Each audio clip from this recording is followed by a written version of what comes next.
You've been told your whole life that you need to love yourself, that you're perfect just as you are, that self-acceptance is the key to happiness.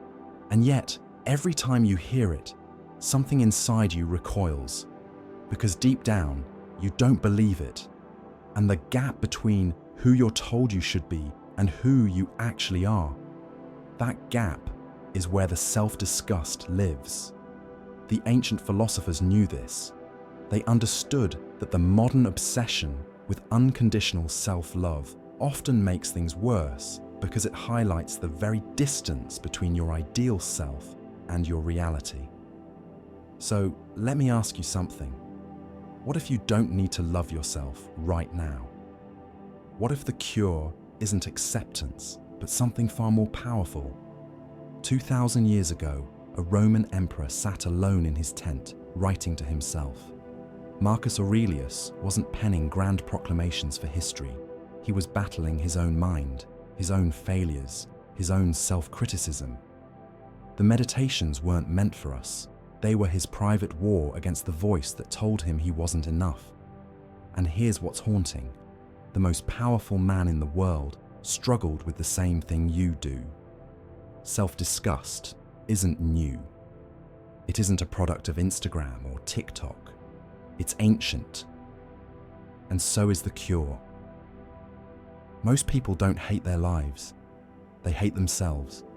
They wake up, scroll through their phone, see everyone else winning, and feel that familiar sinking feeling. The job is fine, the apartment is fine, but you feel like you're failing at being you. Studies show that 62% of people regularly feel not good enough. Social comparison is the #1 predictor of declining self-esteem. But here's the twist the ancients understood. Self-disgust isn't the problem. It's the signal. It's your soul telling you that something is misaligned. And the Stoics had a framework for this that's more relevant today than ever. The first cause of self-disgust is living against your own values. The Greeks called this akrasia, weakness of will. You know what's right, you know what you should do, and yet you don't do it. You say you value health, but you eat garbage. You say you value honesty, but you lie to yourself daily. You say you want to create something meaningful, but you spend 4 hours watching strangers live their lives online. Every time you betray your own standards, a little piece of self-respect dies. The shame isn't external, it's internal. It's the gap between your actions and your values, and that gap becomes a wound that never heals because you keep reopening it. Epictetus asked, "How long will you wait before you demand the best of yourself?" Not perfection, the best. And every day you wait, the disgust grows. The second cause is comparison, but not in the way you think. The Stoics understood that envy doesn't stay pointed outward. It turns inward. You see someone else's success, their body, their relationship, their creativity, and instead of inspiration, you feel inadequacy. And then, because you're a good person, you feel guilty for feeling envious. So now you're disgusted with yourself for being disgusted with yourself. It's a spiral. The ancient philosophers knew that comparison was poison, not because others are better, but because it trains you to see yourself through a distorted lens. You're not measuring yourself against reality. You're measuring yourself against a highlight reel, a curated fiction, a moving target that ensures you'll always lose. And every loss deepens the self-hatred. The third cause, and this one cuts deep, is neglecting your potential. The Romans had a concept called virtues, your essential excellence, the best version of what you could become. When you ignore it, when you waste your days, when you choose comfort over growth, your unused potential doesn't just disappear, it turns into guilt. It becomes a ghost that haunts you. You feel it when you're lying in bed at 3 in the morning. You feel it when you see someone doing what you know you could do. Aristotle said, "We become what we repeatedly do." But what happens when we repeatedly do nothing? When we numb ourselves, distract ourselves, avoid ourselves? The potential rots. And you can smell it. That's the self-disgust. It's not that you hate who you are, it's that you hate who you're not becoming. So what do? Because the modern world will tell you to journal about your feelings, practice affirmations, tell yourself you're worthy, and maybe that works for some people. But for many, it just makes the gap wider. The Stoics offered something different, not self-love, self-respect. And you earn that. Here's how.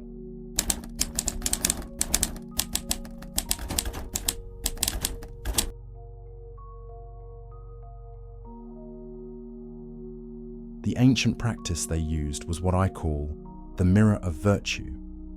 Every evening, the Stoics would review their day, not to beat themselves up, but to ask, where did I act according to my values? Where did I fail? What will I do differently tomorrow? Seneca wrote that we should call our actions to account daily, like a judge reviewing evidence. This isn't toxic self-criticism. It's honest self-assessment, because you can't respect someone you refuse to look at clearly. The mirror shows you the truth, and the truth, even when it's uncomfortable, is the foundation of change. Do you recognize this in yourself? That avoidance of honest reflection?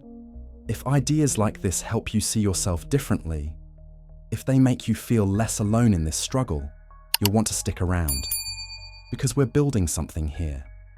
A community of people who choose growth over comfort, truth over distraction. Here's the second technique.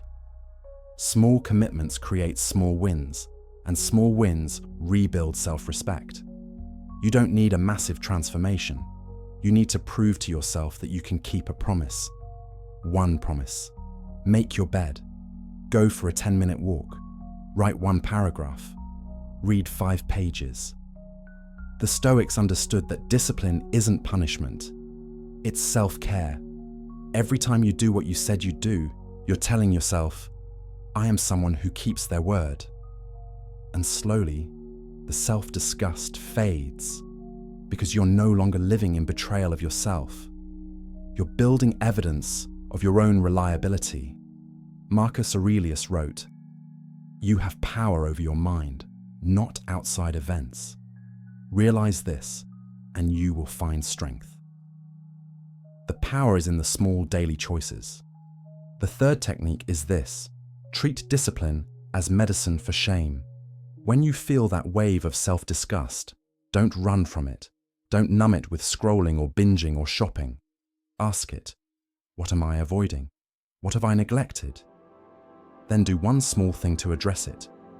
The disgust is a compass. It's pointing you toward the unlived life, the unkept promise, the abandoned potential. The Stoics believed that negative emotions were signals, not sentences. They're information. Use them. What do you think the ancient philosophers would say about our generation, about the way we've outsourced our self-worth to likes and follows and external validation? I think they'd say we've forgotten that respect is earned, even from ourselves, especially from ourselves. Here's the truth they understood.